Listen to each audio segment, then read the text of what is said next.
கரூர் கூட்ட நெரிசலில் 41 பேர் உயிரிழந்தது தொடர்பான வழக்கு விசாரணைக்காக டெல்லியில் உள்ள சிபிஐ தலைமை அலுவலகத்தில் தாவேக தலைவர் விஜய் இரண்டாவது முறையாக இன்று ஆஜரானார்.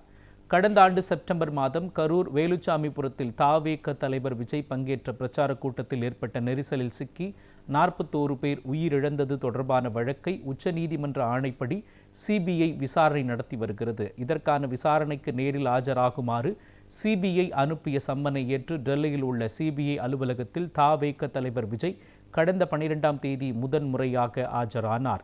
அப்போது அவரிடம் 7 மணி நேரம் விசாரணை நடத்தப்பட்டதாக சிபிஐ தரப்பில் தெரிவிக்கப்பட்டது.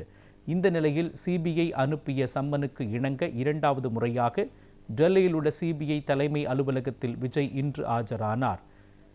அஜய் யாதவ் என்ற சிபிஐ அதிகாரி அவரிடம் விசாரணை நடத்திய நிலையில் கூட்டத்திற்கு தாமதமாக வந்தது ஏன் என்பது உள்ளிட்ட பல்வேறு விஷயங்கள் குறித்து விஜயிடம் கேள்விகள் கேட்கப்பட்டு விசாரணை நடைபெற்றதாக கூறப்படுகிறது.